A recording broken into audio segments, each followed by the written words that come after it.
Bernard Tobin here at the Ontario Certified Crop Advisors annual meeting. Joined now by Laura Van Aert, who is a University of Guelph professor, researcher, focusing on cover crops. Laura, hey, thanks for stopping by.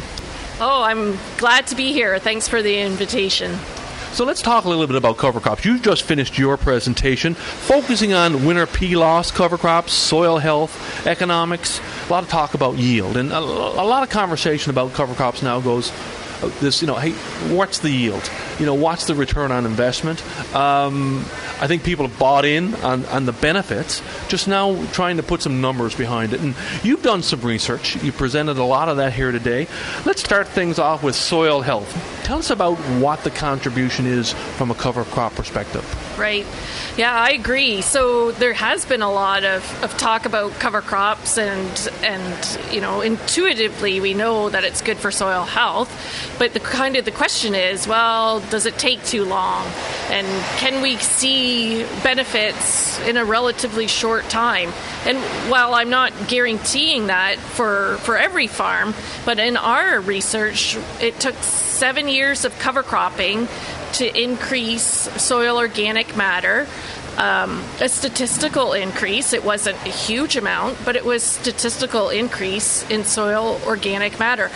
Now, I have to qualify that we are in a system where we have vegetable crops. And with vegetable crops, you can harvest them early, get your cover crop in early, and have a longer growing season.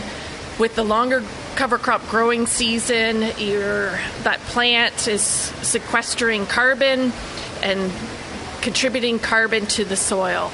And so in 7 years, we've moved soil organic matter. And it's all related to the amount of above ground biomass and carbon contributions from the cover crops.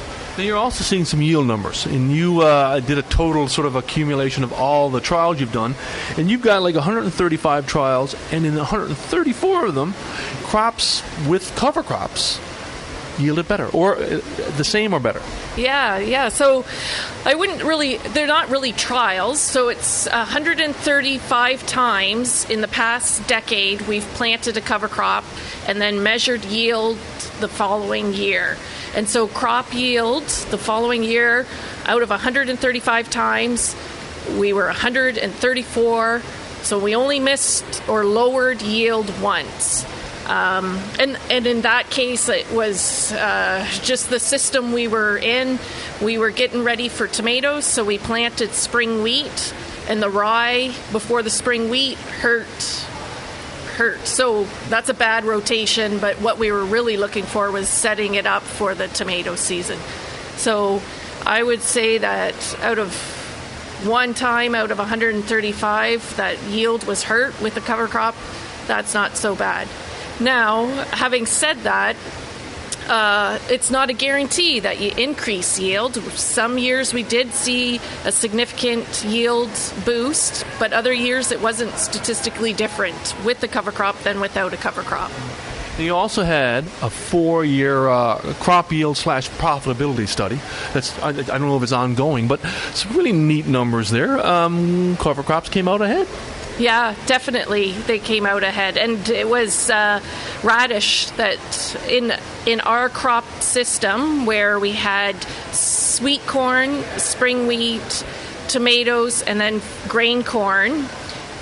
When you add up the profit margins over that 4-year rotation, higher with the cover crop than without with radish, and then radish rye was the next highest in terms of profit margins. And that's in our system where I'm collaborating with Dr. Richard Vine. He's an economist at the University of Guelph Ridgetown campus, and we're going to look at, now that we've got a decade of crop yield, how do those economics work out in our system where we're growing vegetable crops. Now, maybe we'll wrap this up with, you also talked about a meta-analysis, which is basically an accumulation of all the data, all the research you can gather brought together. And that had an interesting story to tell. And really, we were looking at about a 13% increase, and that goes across corn, soy, and wheat, right? Mm-hmm. Yeah, that's right. So with our meta-analysis, we collaborated with Dr. Anne Van Ness at Laval University, or Université Laval, excuse my French, but what her work that I collaborated with looked at was 2,400 data points, so huge amount of data from temperate climates, and we wanted to know, do cover crops impact the following crop yield? And if we're looking at corn and we plant based on the studies, we have a 13% increase if we look at corn, soybeans, and wheat. If we just look at corn, it's good numbers as well. Yeah.